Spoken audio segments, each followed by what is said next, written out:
What's the difference between a creator who struggles and a personal brand that thrives? Well, one relies solely on brand deals and the other builds a business with multiple streams of income. We've been creating content for over a decade, and between us, we've generated over $1 million of sales through our personal brand. But building 7 streams of income didn't happen overnight. In this episode, we're breaking down the 7 ways that we make money as creators, what's worth it, what's a waste of time, and how you can start stacking income streams so you're not relying on a single paycheck. Let's lock in.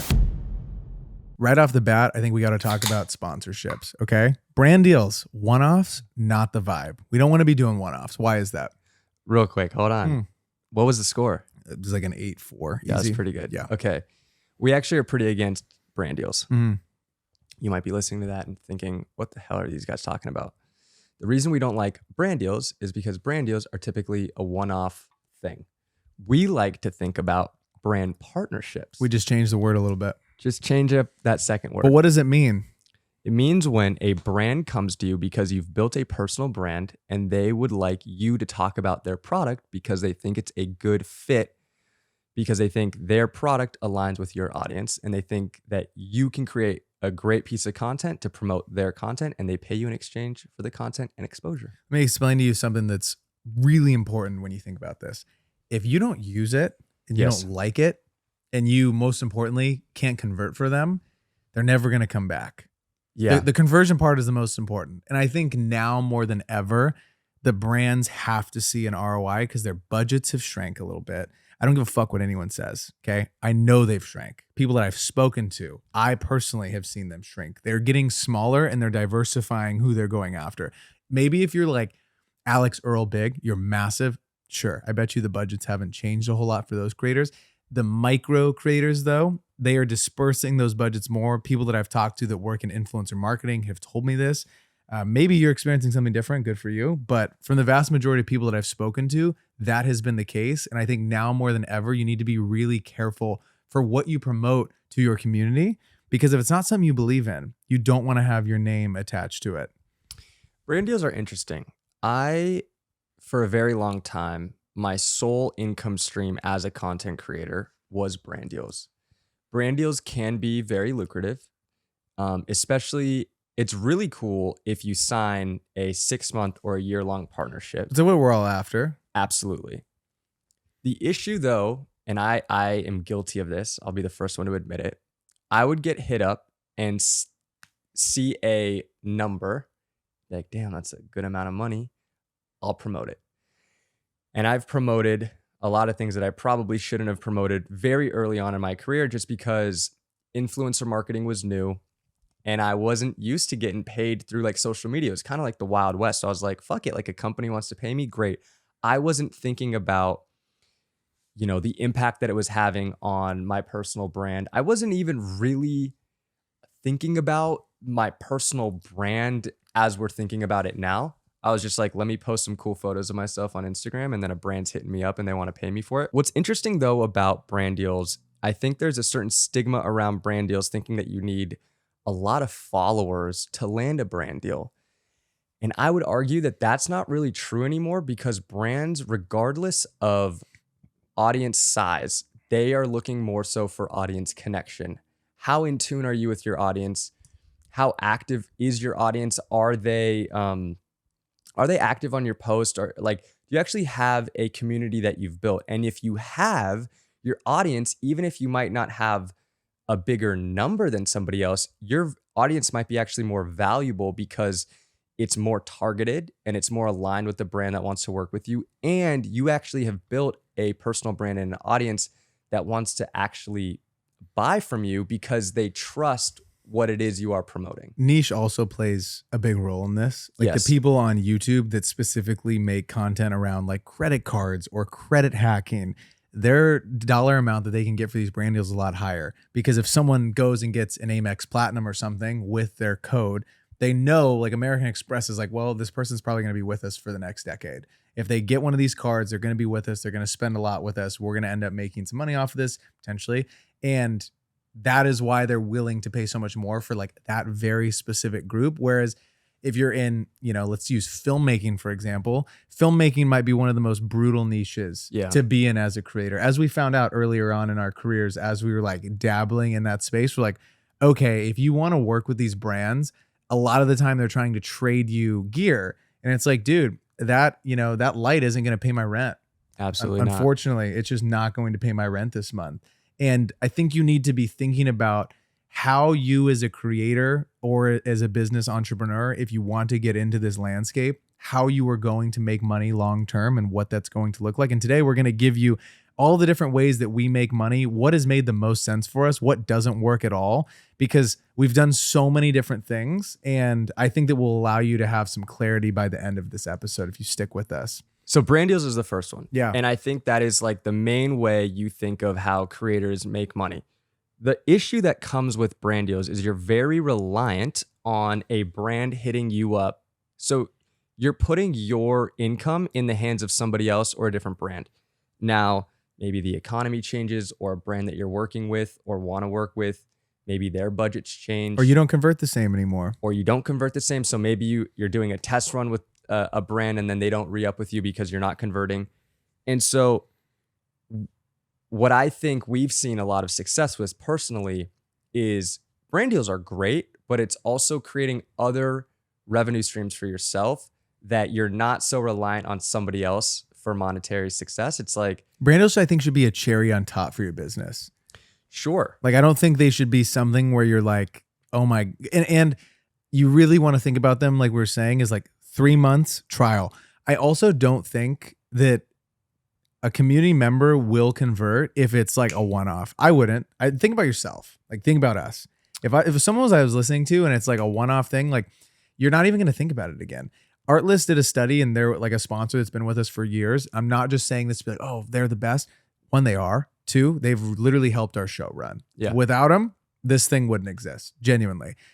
They were telling me when I was talking to their strategy team that it takes about 7 touch points for someone to even like consider a product. Yeah. So really think about that. If you just talk about something one time and then you never speak about it again, no one cares. No one remembers it. Also, obviously, it's a bonus point if you use said product. When they hit us up to work with us, I was already using their shit for years. So it was like really easy to be like, oh, hey, like, yeah, I literally have an account. Could you upgrade my account? That'd be awesome. You know what I mean? I also think when thinking about what brands to partner with versus should you create your own thing, right? We're never going to be creating a music licensing platform. Never. But it's something we use. So Yes. it's like, okay, if we're not going to be creating that, I'll promote somebody else's thing because I actually use it and it's not something that I'm actually going to create. If it's something that like you might want to make yourself or it doesn't really align, you should probably pass on it. Another thing, I remember early on in my career, I was doing no outreach, not for my photo video business and not for brand deals. And I think you're leaving a lot of money on the table if you aren't doing outreach. So when you think about doing outreach, a couple of tips for you. If you want to land brand deals and you want to land long-term partnerships, go on LinkedIn. First of all, okay, first step, make a list of all the brands that you think align with your personal brand that you'd want to promote. If you see other people in your similar niche and they're doing a brand deal, it's like, okay, that company is putting money behind influencer marketing. They're worth hitting up. Make a list of all the brands that you potentially want to work with. Go on LinkedIn, find the marketing manager of said company, and write them an email.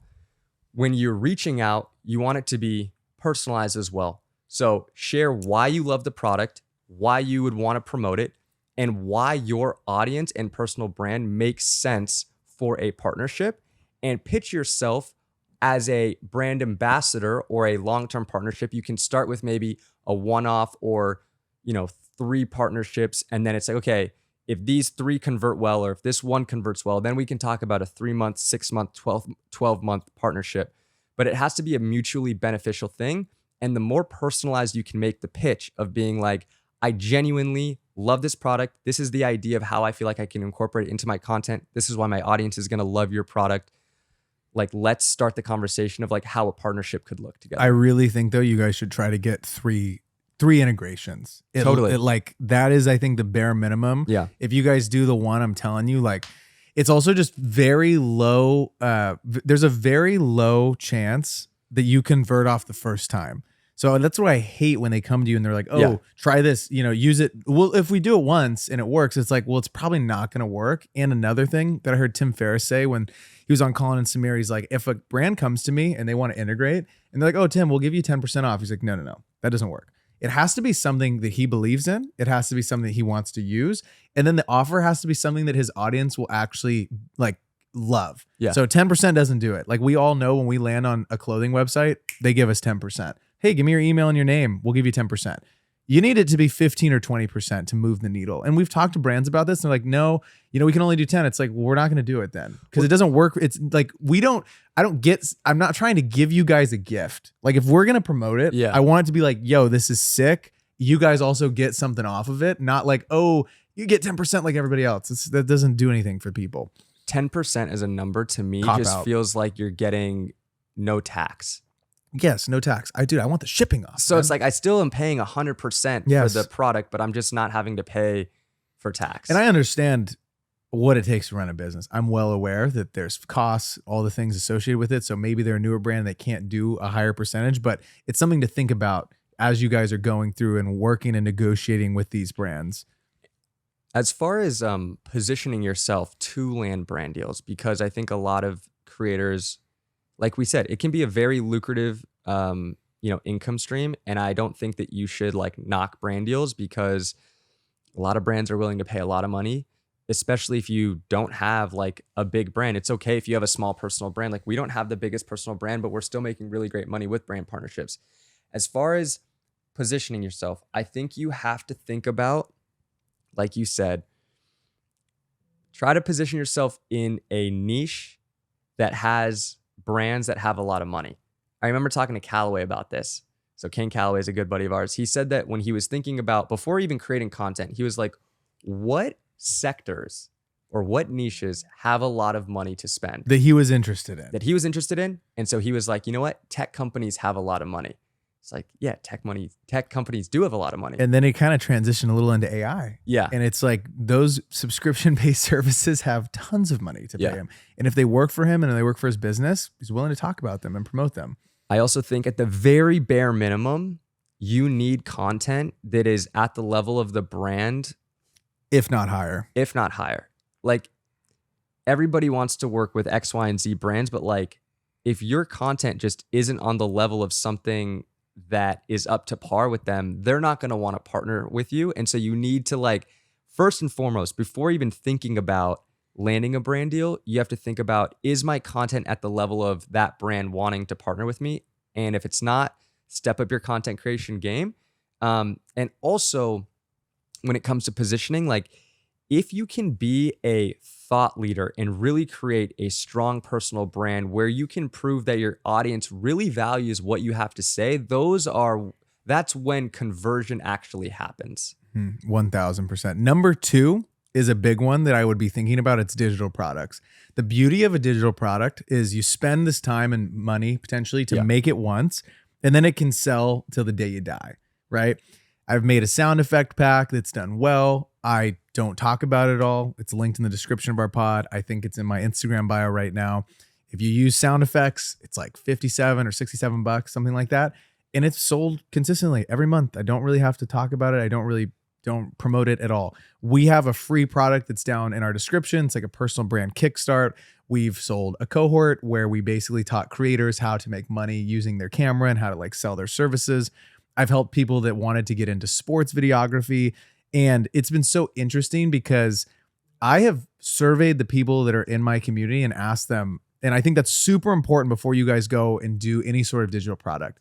I would do a case study group. I'd post on your story and see if people are even interested in it. Because the very first time I ever made something, I spent like 6 or 8 months on it. Yeah. And then no one wanted it. And I learned a very valuable lesson of you have to survey your group and understand if this is something that's even needed in the market. Don't go spend all this time and money making something if you don't even talk to people. Literally what I would do is I would call people on Instagram or DM them and say, hey, if they've shared interest in said thing or they voted on a story, it's like, hey, I'm thinking about coming out with this. Here's what I'm thinking. What are your thoughts on it? And you get market feedback before you even make the thing. And that's super important because then 1, you can make it better. 2, you can get data from the people who are interested in it. Like, oh, they might tell you something that you weren't even thinking of. Yeah. Like, oh, you should add this. It's like, oh, that's so smart. Thank you so much for helping me build this thing. And then the community is a part of it. And if you make something awesome, everybody wins. Flag on the play. What's going on, Fig? Dude, I'm gone right now. I'm not here right now. It's the reason why we're recording this is because you're currently on a 2-week road trip. I'm on a 2-week tour, world tour around the East Coast, and I'm currently editing a lot of videos. My editors are going nuts right now. You know what they're using? What are they using? Motion Array, dude, because we got motion graphics on deck. Tons of them. And we got sounds, songs. I mean, you name it. These guys got it. Well, the fact that you're using, or the fact that you're shooting for such big clients and you're still using Motion Array just goes to show the quality that they have. Quality of the assets, catalogs updated constantly. And I mean, it's something that we can use till the dawn of time. They're just big, dude, big. Because as you guys know, if you're not there yet, licensing when it comes to these bigger clients is a pain. And it's so helpful that I have a great partner, Motion Array, and they have 2 months for free down in the description for you. What are you doing? You'd be stupid not to get it. I mean, it's actually crazy. I want to like smack you on the other side of the screen because you should just go check them out. Go give it a try. I guarantee you they have better assets than you're currently using. And you get 2 months for free if you use our code. Directly helps the rock. So go check it out. Let's keep it going with this episode. My first attempt at making a course digital product was for concert photography. And the reason I made it is because I was a touring concert photographer at the time. I had gone from never having shot a concert before to becoming pretty good at it. And I had taken notes throughout my whole, like the whole year of like, what have I learned from start to finish of what goes into creating good concert photography. So I spent all this time and I was like, this is the end all be all. This is what's going to make me millions of dollars. Like everybody says that they love my concert photography. And I made it. No one really knew I was making it. I kind of just dropped it out of the blue. And I sold a handful. And I was really disappointed. Knowing what I know now, there was no launch strategy. And I also like didn't ask my audience, like you said, I didn't ask my audience if it's something that they would like. I kind of just assumed. Oh, you know what the mother of all F-ups is? Assuming. Assumption. Yeah, and so it led to a terrible launch, and I got down on myself because I was like, I spent all this time and energy into it. I filmed like so many lessons. If you do want to learn about concert photography, still have it. Call me. Link down below. If you have, another mistake I think I started with this huge course.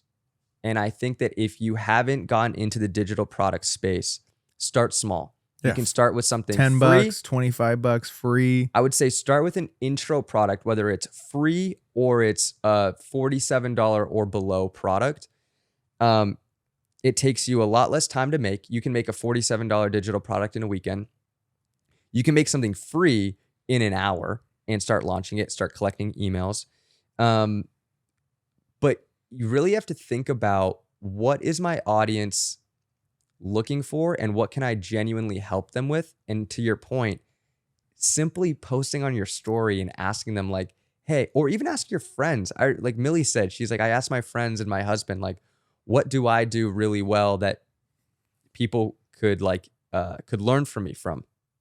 But I think if you already have a small personal brand, ask your audience what it is they love that you create content about, what they would want to learn from you about, and base it off of like, think about the audience first. How can I help the audience as opposed to like being selfish and thinking, oh, I want to make this because I like it. And I think what's really cool for anyone who is, let's say you're a business owner and you're now stepping into the content game and you've been in construction for 2 decades, you can literally make something to help someone get into construction or learn how to build a business in construction. There's so many different ways to get into this stuff. Like I am right now very into bonsai trees. It's like my newfound hobby. Okay. I found this one dude who's like he's an older man. He's like probably 65 and he's a YouTuber and he makes very chill YouTube videos where he's just like talking about his trees. He has a course about how to make great bonsai trees. And it's maybe like a couple $100 and you're tempted? Yeah. Oh yeah, for sure. But he has thousands of people in it. My point though is, there's not like, oh, you know, because we're in this photo video land or because we use our cameras, that's not the only way to do this. There's a bazillion ways. If you're a cook, a cooking channel, you have a cooking YouTube channel, or you're in construction, or you have an HVAC company and you're teaching people how to get into that. There's a bazillion ways to make money online. It's like whatever your interests are, there's probably someone already in it doing well. And the best part is there can always be a Coke and a Pepsi, baby. There doesn't have to just be one. So I think a lot of the time we'll talk to people and like, well, you know, Mike is already doing that. I'm like, dude, great. You can totally be a rival. You can beat Mike. There's no reason why you can't do that. Just because there's a great podcast in said space doesn't mean there can't be 2, doesn't mean there can't be 5, doesn't mean there can't be 10. I also think when in doubt, think about you This is good. 3 to 5 years ago. That's good. What have you learned? What over burned the your past? ass? What burned your ass? What have you fucked up on? What, if you had it 3 to 5 years ago, could have saved you a lot of time and frustration and headache because you just didn't learn it? So there's 2 reasons why someone's going to buy something: convenience and speed. If you can help them get a transformation quicker than they are going to do on their own, they're either going to pay for it with their own time or their money. And so if you can genuinely help them get from A to Z, where they are right now, to where they want to get faster than they would by themselves, you'll see success. Another thing that is weird for a lot of creators for some reason is just promotion of their own stuff. I'll tell you, this is how I would think about it, okay? Someone told me this a long time ago. It really stuck with me. They're like, you're either going to sell someone else's shit or you can sell your own shit. You might as well come up with something amazing that really helps people that you can promote yourself.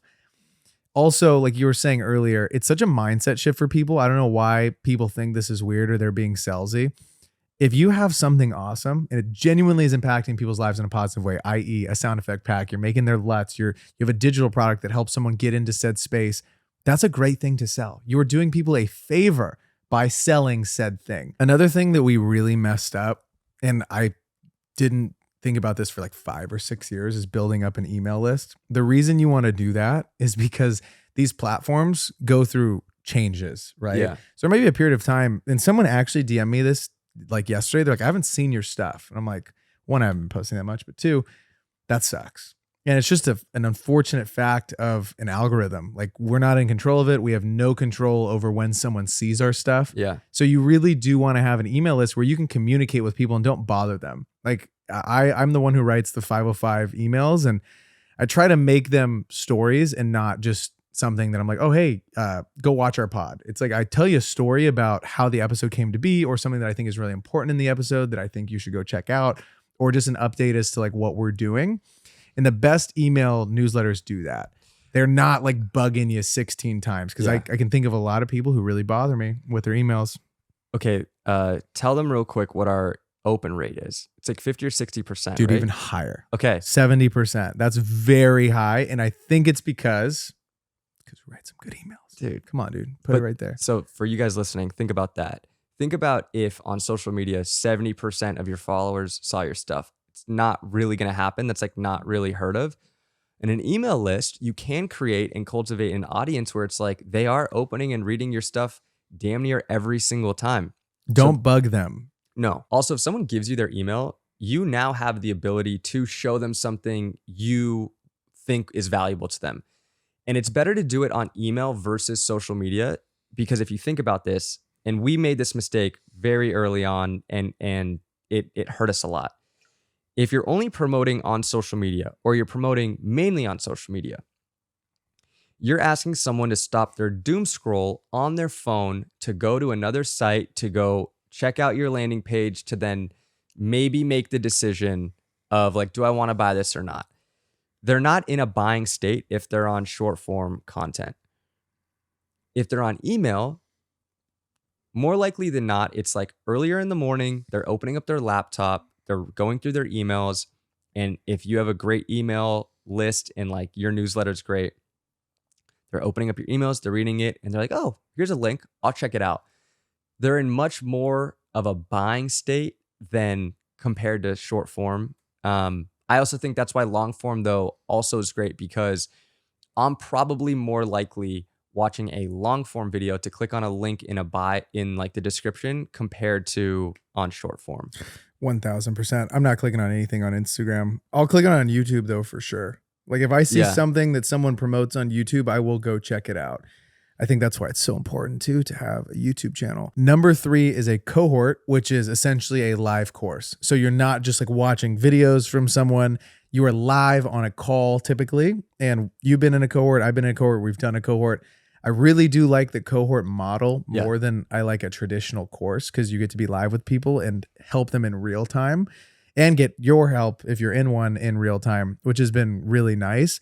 It works for any industry and any niche. I think though that there's an interesting thing to be said about cohorts because you can only scale that up, I think, so high. Sure. You can't have too many people in a live cohort, or I think it really loses its sparkle. You know, it's not the same when you have if 1,000 people were in something, you're not going to get your question answered. There's definitely positives and negatives that come with cohorts. And one of the negatives for sure is that you probably can't scale it or you can't sell as many as you could just a digital course. A digital course. Yeah. But like you mentioned, a positive with a cohort is some cohorts might have digital products like attached to it, where it's like digital downloads that you can work on or already pre-made videos, but you don't need it. Like for our cohort, we didn't have any pre-made videos for our DCA, but for your sports cohort, you did have a few, right?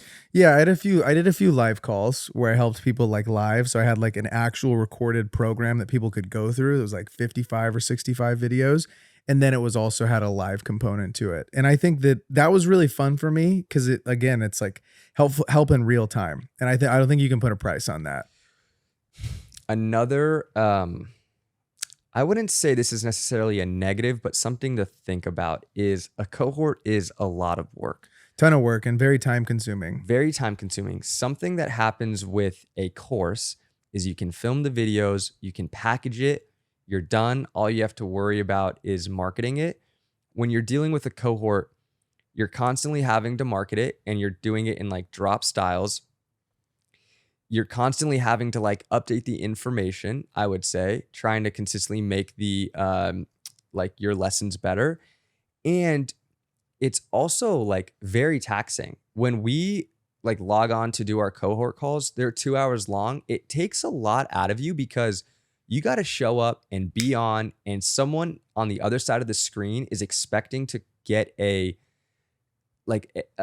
information that's going to help transform their life. And it's not something that you can kind of just show up and be like low energy to. No, you can't half-ass something like that. Yeah. And especially a cohort more so than a course is probably going to cost a lot more money.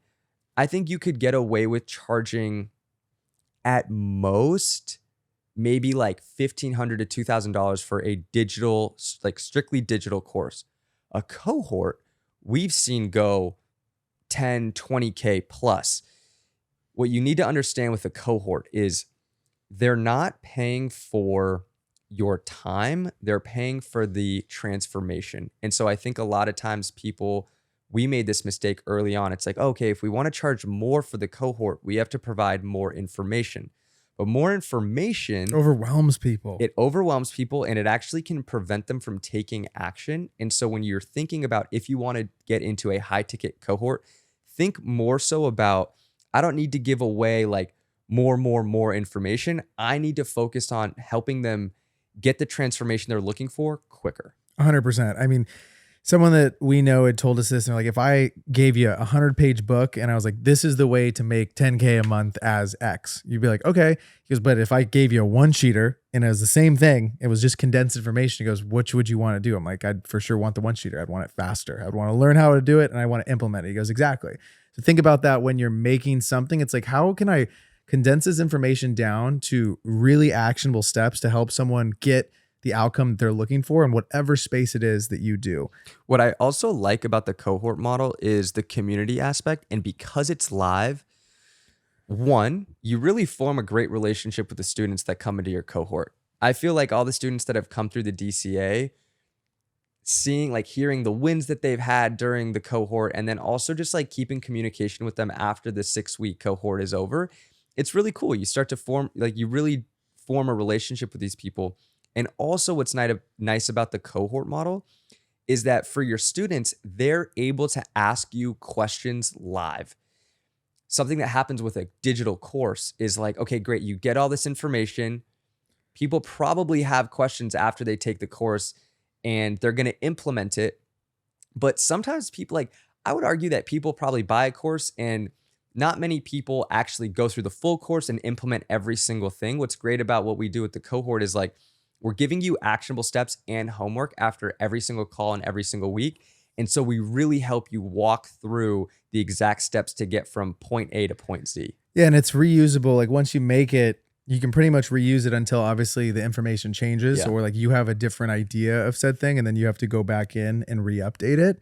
I really do like the cohort model. I think it's something that in whatever space you guys are in, it could be something to explore. I know that a lot of creators who have gotten really good at one specific thing. Dan Coe does something like this. Colin and Samir do something like this. They have a cohort.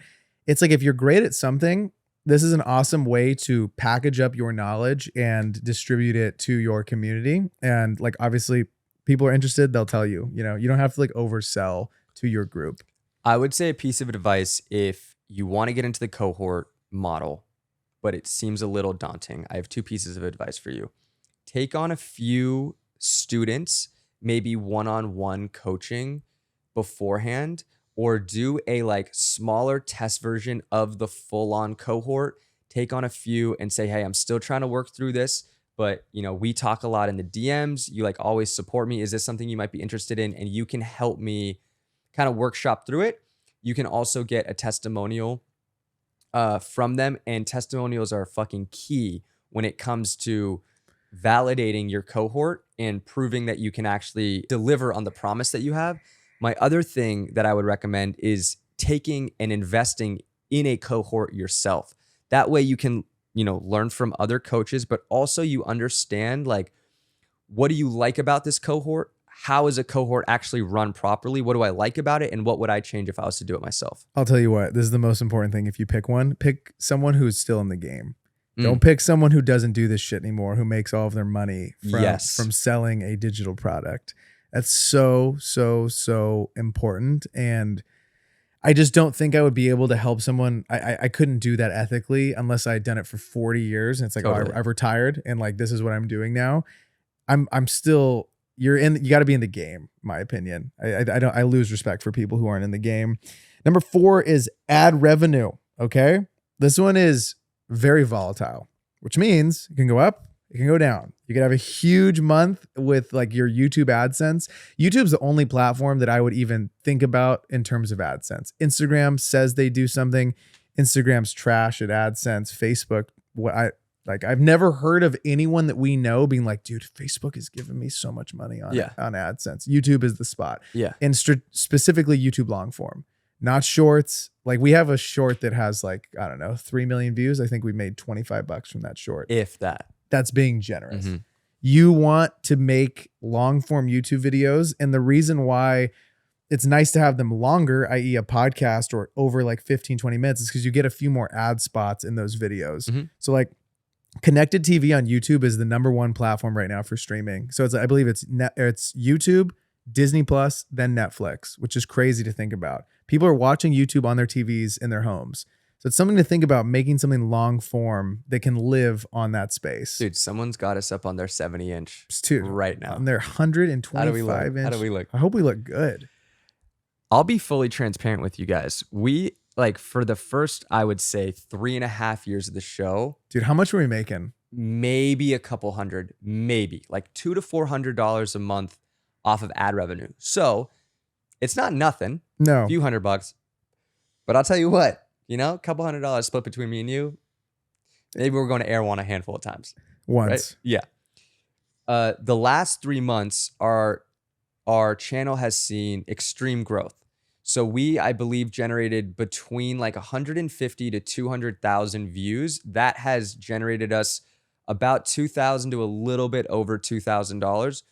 The biggest check we ever got was $2,400 a month, and it was last month from YouTube. So that gives you guys a little bit of an idea of like how many views you need to get. But I would also argue like if someone with not a podcast, not an hour and a half long YouTube video that's being uploaded, if they're more in the like 10 to 15 minute, I still think if they were getting 150 to 200,000 views, I don't even think that they would be getting as much ad revenue. No, because we have more we have way more ads. So that's something you want to think about as well. But ad revenue, it's freaking awesome. And as channels get bigger and you're getting more views, like you really can make some decent money. Me and Braden always talk about like, man, if we were making $5,000 a month, $10,000 a month from ad revenue, that would be amazing. You really have to be generating a lot of views to make it like a substantial amount of money. Because I remember in the very beginning when YouTube first says, hey, you can make money on the platform. God, it was a huge day. Like it took us forever, it felt like, to get monetized by YouTube. Yeah. Because you have to get a certain amount of watch hours in a month. You might hit the views threshold, but then you have to hit it with hours of people watching your content. And now, I mean, it's crazy to see because I think we're at phase 1 in my eyes. I'd say this every time we do a pod, but we're almost at like 1.2. 1.2, like iOS 1.1. We just updated. Yeah. We just updated. We're there. We just got. You see the new intros? Yeah, y'all see the new intros. We just thumbnails. The app got a little bit of a new interface. Yeah. We're learning a little bit, but it's day one. Like how realistically, you and I were talking about this before we did this pod. We've been podding really for about 3.5 months. Rest of it was all practice. Yeah. Practicar. I sent Braden I like texted him an old video of ours and I was like, dude, that was a 1.5 years ago. Just look at the packaging, the intro, how long it took us to actually get into the information. I want to take this time though to remind you guys, okay, you're hearing us talk about 7 different streams of income. We didn't have all 7 at the level that we had. We didn't even have all 7 when we first started out, not even close. We didn't have one that we're going to tell you about today. Yeah. We didn't have one. I had maybe brand deals. Oh, yeah, and that was like brand deals. Yes. That was my intro. Or my introduction into like making money online. What I want to remind you guys though is like, you start with 1, focus on that. Once you kind of get a handle on that, then you can start building up more. Another thing is, especially if you have a smaller personal brand, if you do have multiple streams of income, you can think about them as like banana farms. I like the banana farm. Right? Okay, so the whole game is to try to have as many banana farms as possible. If you think about wanting to make $10,000 a month as a creator, making that from 1 income stream, especially if you have a small personal brand, is really hard, right? But if you think about, okay, maybe I don't have 7, maybe I got 4. Or even 2 or 3. 2.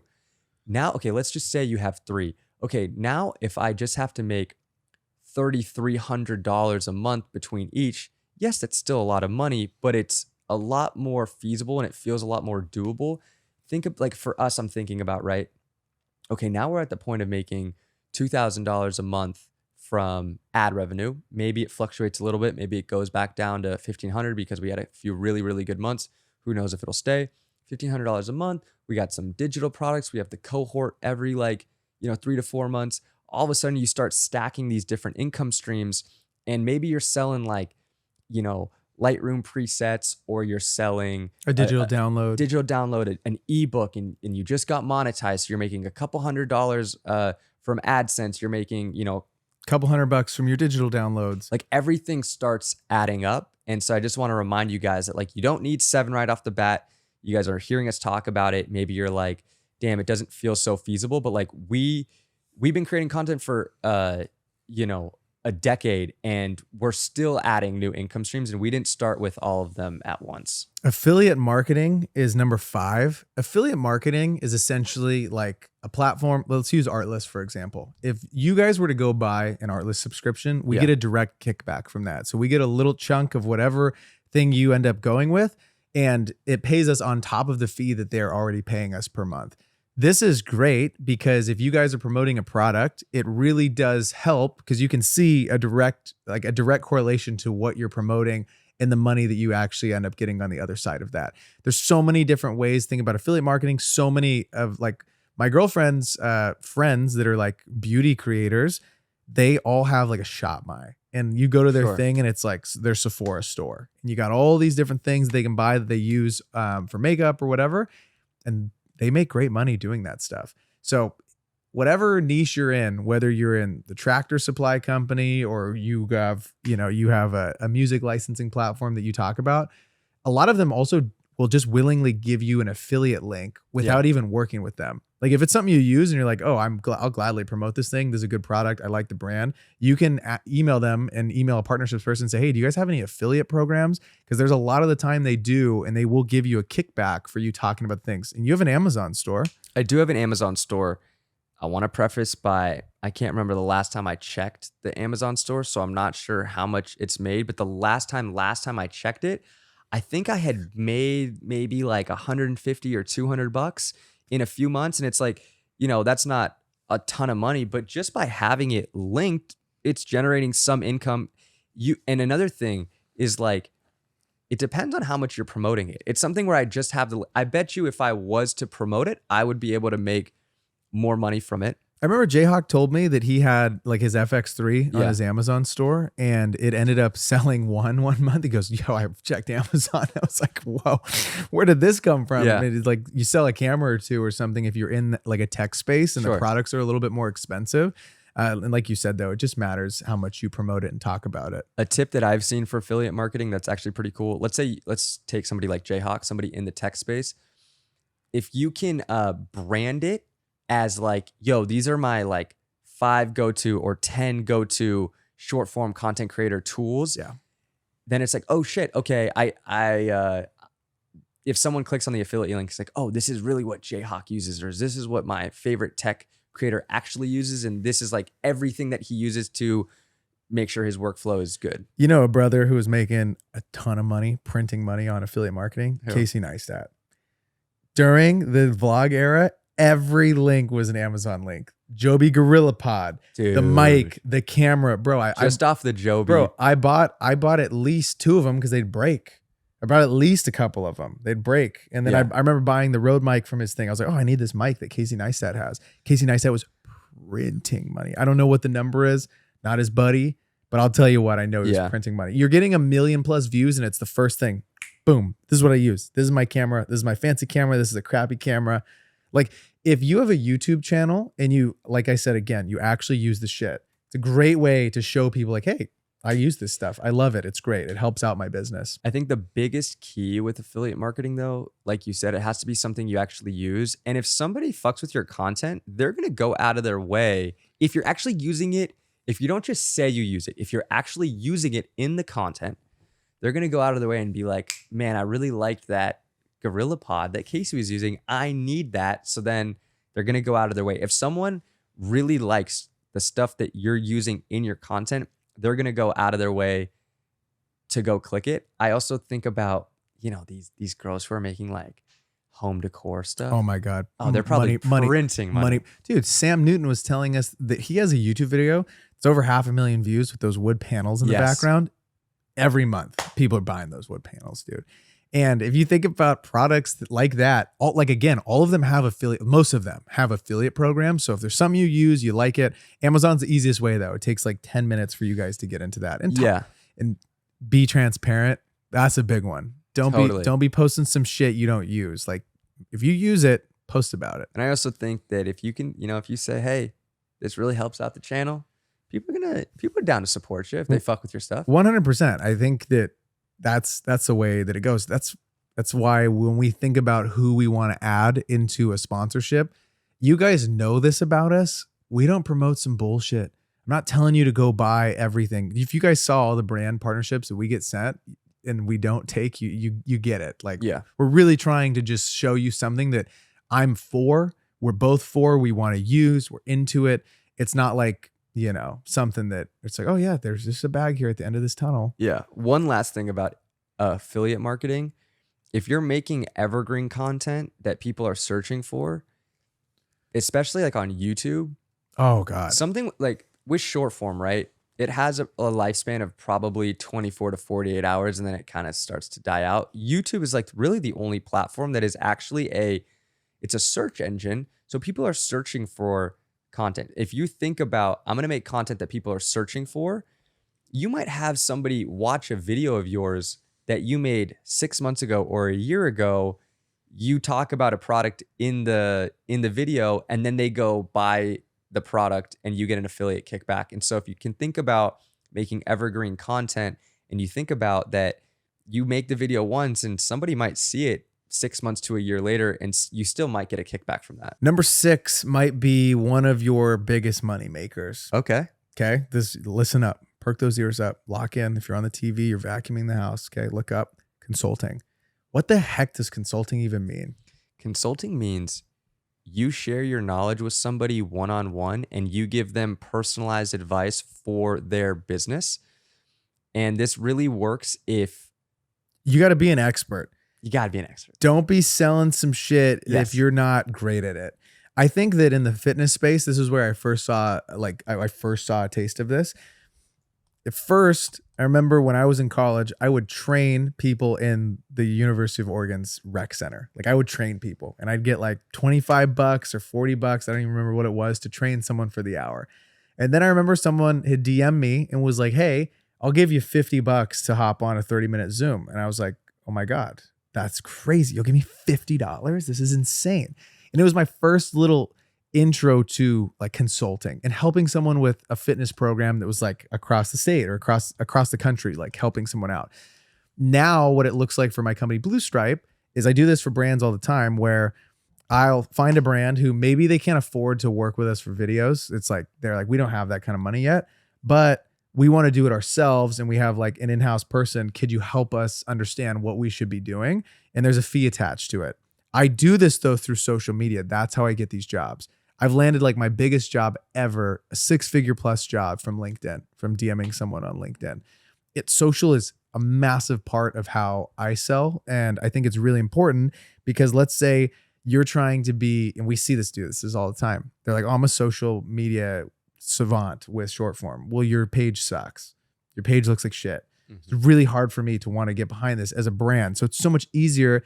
You don't need a ton of followers. That's the other thing. You don't need a ton of followers. You just need it to look like these brands that you're trying to work with. Yeah, I also think that's a big misconception. I think that people have to say, oh, well, I don't have 10K or I don't have 5. You don't need that many followers. You just need it to look great. I also think what's nice about consulting, different than a digital product or a cohort, is you don't have to make anything. Yes. They're just coming to you for your brain. And so normally how consulting works is like you hop on a call, whether it's 30 minutes, it could be 15 minutes, 30 minutes, an hour. 2 hours. 2 hours. You look at their stuff and you give them like practical advice of like how this person that is looking for your expertise, how they can specifically help you out. And I feel like a key, if you want to get into consulting, but you haven't, and you know that you have knowledge, just post on your story. Be like, I'm taking on a handful of one-on-one clients. Is anyone interested in, learning more about X, Y, and Z? And if you can actually help somebody, if you have years of experience, again, like we said, there's always someone who is where you were 3 to 5 years ago. So what you might think is like basic knowledge, somebody might have no idea about. So think about that. And consulting can be super lucrative. And the only thing you're really giving away is your time. Like you don't have to create anything for consulting. It's more so just they're coming for you for your expertise. I'll tell you what, it's a lot easier than me lugging around my Tesla with 1,000 pounds of grip equipment and camera equipment. You're sitting in your house, you're in an AC building, you're opening your laptop and you're helping someone with like a social strategy. And do you keep track of who you help and where they go from the beginning of when you work with them? The only negative I would say about consulting is it's not passive at all. Talk about active, whether that's active. Probably the most active form of income. You're locked in. You are trading your time for money. Yeah. The other one that we were talking, like those other digital products are great because as you guys grow in whatever thing it is that you do, they're just going to sell for you in the background, If you're trying to land also more consulting gigs, that if you haven't gotten into consulting, you should make content around the fact that you know what the fuck you're talking about and position yourself as an authority. And if you do position yourself as an authority and you're actually giving practical tips, someone's gonna reach out and be like, man, I love these tips. Like, how can I work with you? It's like, okay, great. Either, sign up for my newsletter. Here's my free digital product, or I have this awesome free ebook. If you like the ebook, we can talk about working one-on-one together and we can, figure out what that looks like. You guys all probably have something that you could consult on if you've been doing stuff for quite a few years. Like you have something to help someone with. I'm very confident in that. Yeah. And consulting could be a good way to get into it. You don't have to start high. No. Start low. Hey, it costs $100 to hop on a 30-minute Zoom with me or an hour Zoom or whatever. And you can see if it's even something you want to dabble into. Some people won't like that at all. I will say though, you don't have to say yes to every person that wants to work with you either. From our consulting and coaching, I find it most enjoyable when someone's actually willing to put in the work and like apply the knowledge that you're giving. If they're like half-assing, I think about a trainer. If I was a fitness trainer and I was working somebody out who wasn't sticking to the diet and was kind of showing up to the workout sessions and half-assing it, it's really not enjoyable. And you're almost like, I'd rather not work with you because you're clearly not taking this seriously. And so when it comes to consulting, you don't have to take on every single client that you're working with. And it's probably going to be more enjoyable for you to take on someone who's actually going to apply the knowledge that you're giving them. Number 7 is one that I think a lot of creators think they want to do when they start, and we might change your mind. I think this can be very lucrative. I think that it shocks people how many units you have to move to make merchandise successful. Well, you hear about all these YouTubers, man. You hear about Logan Paul, Jake Paul, David Dobrik making millions like off a single drop. And you're like, I want to make merch. And guess what? We want to make merch too. But so we've tried making merch twice. I thought it was 3 times. No, we did Sketch Boy hours and then support your local creator. I guess it has only been twice. Yeah. We are going to do a third merch drop eventually, but dude, merch was fun. Merch was just so much work for such little reward.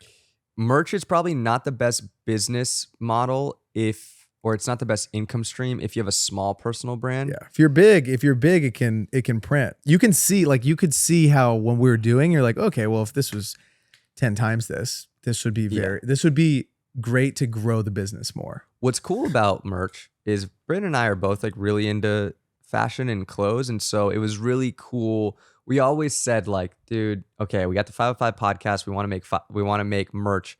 I don't want to just have a t-shirt that says the 505 podcast. Fuck that. I'm like, if we're going to do it, I want to design something that's cool that someone would actually want to wear. And if they see it out in public, they're like, that's dope. What is it? It's like, oh, it's merch from a podcast. What the fuck? So that's why we wanted to make merch. And it also is really cool to like design something and see it in person and someone wearing something that like you went out of your way to create. But it's not the best margins. And fashion's not good margins when you don't order 1,000 pieces. Yes. When you're ordering 100 pieces, they don't care about you. They put you on the back burner. You're not important to them. It just doesn't matter. A big thing that we ran into was we did like a print to order thing. So we sold the hoodies and then in like 4 days later, we bought them. They shipped here. Then you drop them at the print shop. And you guys were really cool with us because, I mean, we were keeping you updated on our stories with what the hell was going on. But basically, I think it was like the weekend or something had all of his shit dropped off at our manufacturer to get printed for a tour. It was a huge artist. Maybe it was like Travis Scott or something. It was one of the rappers. And I remember they're like, yeah, you guys are kind of pushed to the back. I'm like, no, but our people, our rocks need their hoodies. They're like, cool, we don't give a shit.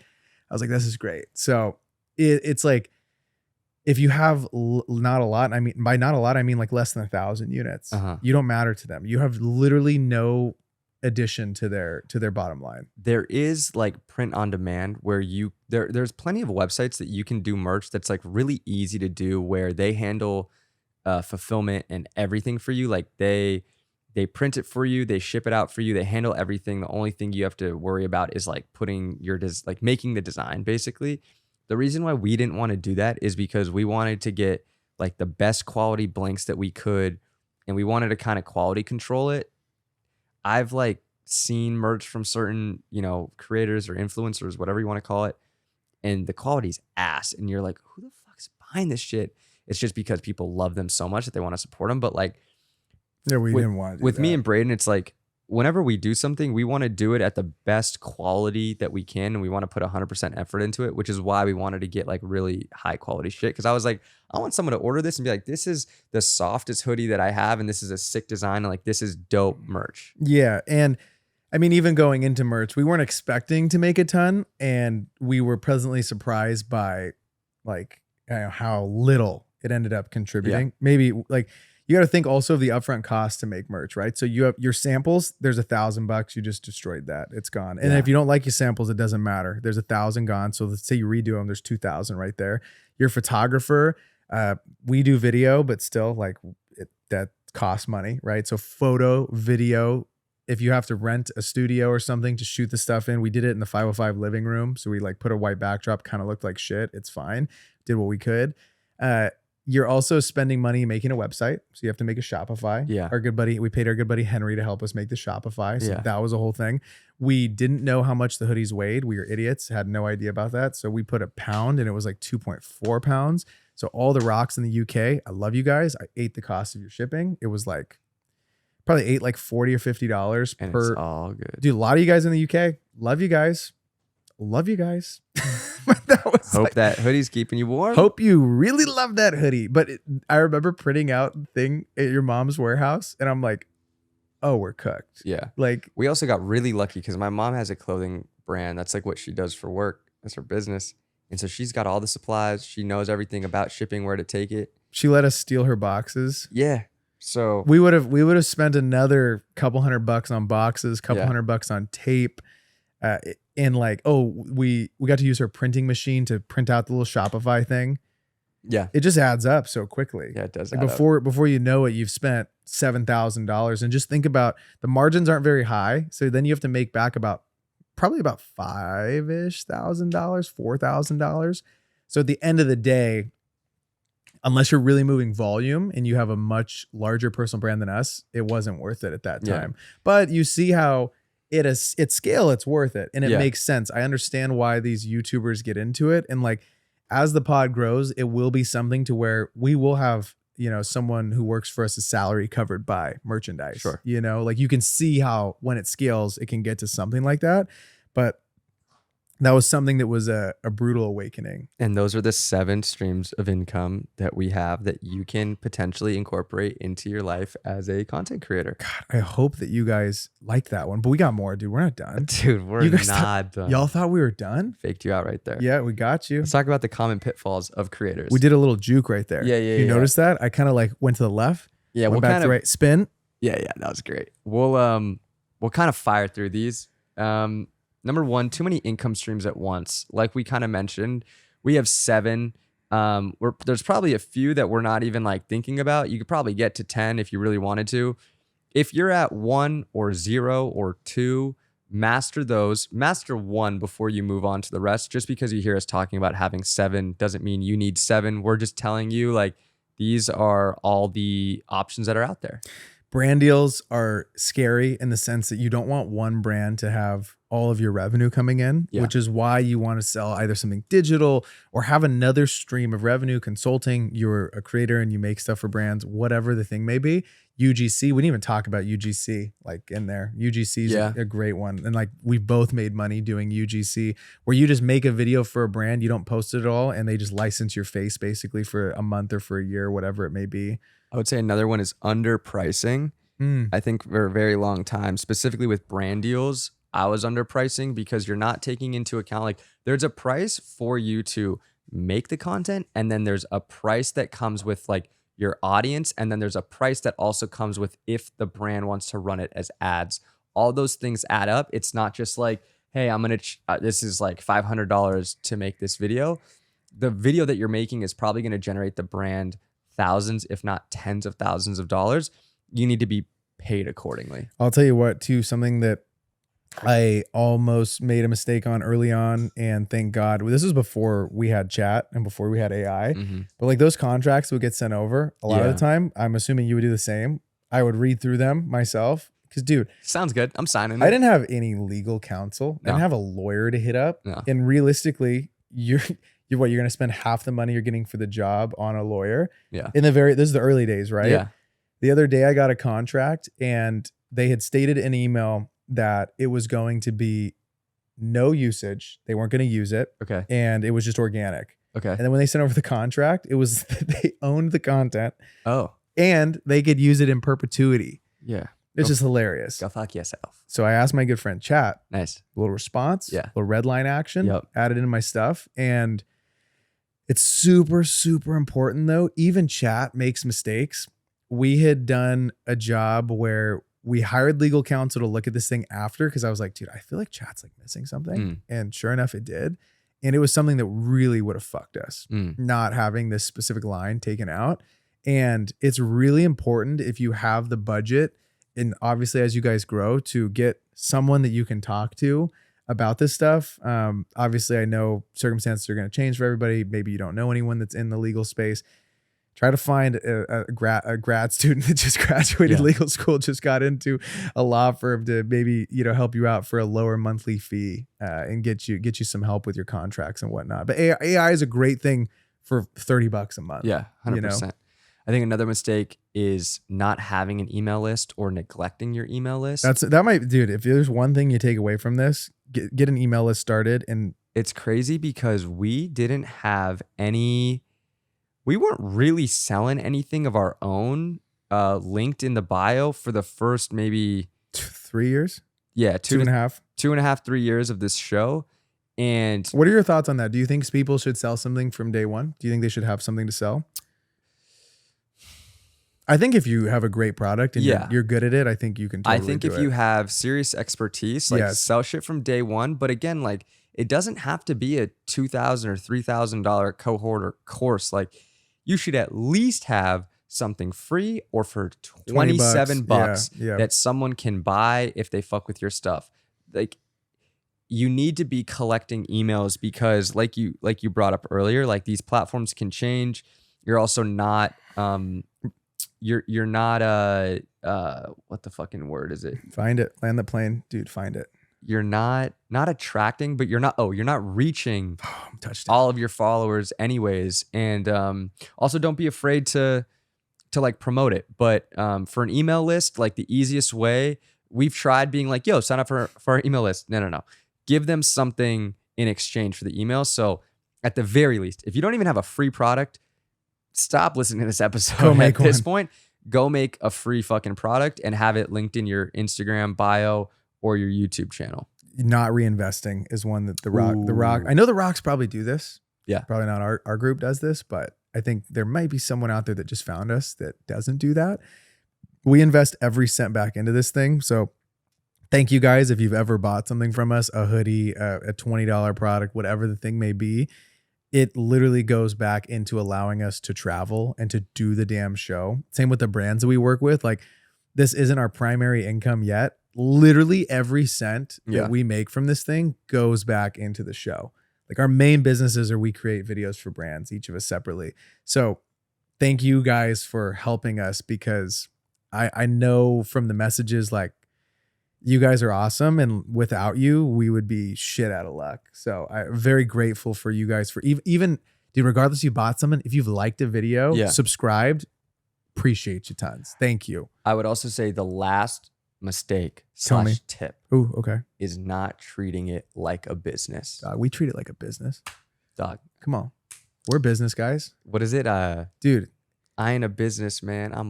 No, I'm not a businessman. I'm a businessman. It's not the job you make. It's make your job. If you saw that, you got to job your love. If you don't job your love, are you doing it right? Yeah, no. Job your love, man. But I will say, y'all need to job your love.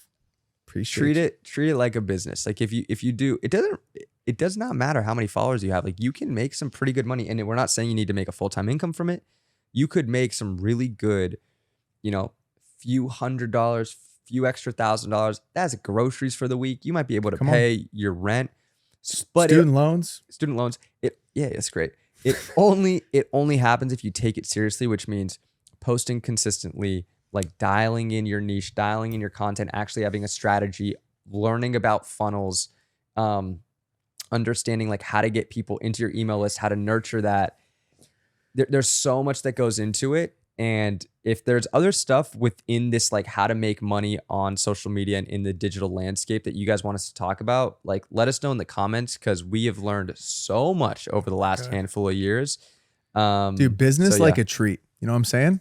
Business like a treat. I don't get it. Treat it like a business. Oh, okay. You said it earlier, so I was trying to. That one didn't hit as hard. Okay, it's fine. Well, should we leave it there? It's fine. Dude, we're going to Hong Kong. I have to tell. Oh, I had to okay. tell him, bro. Talk to him. Okay, we booked our flights yesterday. Yeah, we did. We're going to Hong Kong to pod with Ali Abdaal. Sick. Let him know. Can you believe we're going to Hong Kong? Yeah, I can. I can too. Because we jobbed our love. We jobbed our love, bro. We jobbed our love and it And took us to Hong Kong. That's what it takes. Yeah. That's what it takes to be successful. Yeah.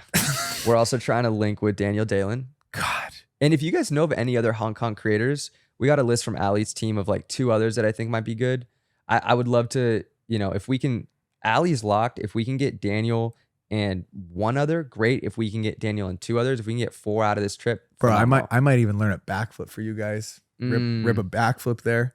Yeah, I'm excited to go out to Hong Kong. God, I cannot wait. It's going to be so much fun to just travel 19 hours in the back of the plane. Yeah. Yeah. We both got window seats, bro. Type shit. You have Yeah. anything else to update the rocks on? I'm trying to think. Is there anything else? Bro, I got engaged, You did get engaged. which is I think awesome. I think we told them that, but I'm down to let him know again, man. Kind of sucks that the guy doesn't get a ring until the wedding day. Yeah, but you got me a ring pop. I did get you a ring. You and pop. Chloe hooked us up. Got you a couple of ring So I've pops. been rocking that. That was pretty sweet, dude. I have what else? spent. I'll tell you what. I've spent so much money for my production company in the last month. God, it's so expensive to run a business. It's insane. It's unbelievable how expensive stuff is. I've went to Small HD now the last twice in the last week. Probably spent $20,000 at Small HD. Small flex. Why is stuff so expensive though? I don't know. But now you have it. No, I do have it. I'm gonna rent it out. So if you are in LA and you want to rent a Teradek, call me, please. Help me pay this back. Nice. Really appreciate that. Dude, I did a sick job. I can't talk about it yet. With an NBA player. It was really cool. Sick. I'm excited to show it to you guys when it's done because, dude, I was chefing. I flipped the FX6 vertically. And it was really never been done before. No. I'm actually the first one to do it. Nice. First one to shoot a vertical video on the FX6. That's I had the craziest iPhone rig, bro. I had a Teradek, also got the new phone. It's pretty mid. Won't lie to you guys. I want to let you guys know. Getting it in October. You were late to the party. I was. This happened to me last time. Do you know about Scratchgate? Yeah, you sent me some vids. Yeah, so apparently this phone is scratching like crazy. Dude, they're falling off. Wear a case. Be honest. Do you think that it I'll be so straight with you. The coolest thing that about this new phone, color's pretty sick, but it's just a color, right? It's just a case. The 8X camera is what else are they gonna upgrade besides a faster processor, more battery life, and better cameras? The 8X, what else do we need? Nah, the 8X is sweet. I will say the 8X is pretty cool. So yeah, we'll see. Oh, I have some huge news. Tell me. Huge. Tell me. I'm getting huge. Oh, really? Yeah. I'm consistent in the gym right now. Wow. We got about 90 days left until the end of the year. Mm-hmm. I mean, I was trap bar deadlifting 285 and Braden doesn't hit legs, so I had to hit it for both of us. Yeah, I don't be hitting legs, man. I'm not doing that. No. But we're getting ripped, we're getting bread, and that's that. Okay. Dude, I mean, this has been super fun. Hope you guys have liked this episode. What episode number are we at? I think this was 175. God, that's amazing. Yeah. Dude, should we throw a party for 200? Yeah, you guys want to come hang out? Oh, we do need to do a live event. Oh, I think we're going to do a coffee meetup. I think Should we give them a fucking date? Dude, let's just throw it on the cal. Let's do a date. Let's do a date right now. We're doing it live. We're doing it live. Doing it live, man. Doing it live. Let's just say it's something in October. One of the weekends in October, we're going to do a coffee meetup. What about October 25th? Should work. That's Saturday? Should work. I feel like that should play. Okay. October 25th, Boulevard Coffee. Haven't talked to Sam. In Venice. No, haven't talked to Sam, but my buddy Sam owns the coffee shop and he's going to let us do it. It'll be sick. October 25th. It'll be either a Saturday or Sunday, the 25th or 26th, something like that. But we're doing a live meetup. We're going to come hang out with the rocks. And it's just going to be starting at 9 a.m. Come get some coffee, maybe some matcha, depending on what you like. Should we bring a speaker? No. Nope. So just vibes. Maybe some Uno, maybe some board games. Okay. Just Monopoly. vibes. Dude, I'm down to hustle some rocks at Monopoly. Yeah. Ping pong? Some backgammon. You play backgammon? Can't do backgammon. Dude, if any of you rocks play backgammon. Chess, though. And you guys want the smoke. Bring your chessboard, dude. Okay. Love you guys. Episode 175. Thanks so much for tuning in to another episode of the 505 podcast. If you're still here, please hit the subscribe button, drop us a comment, leave us a like, and we'll see you guys all next week. Peace.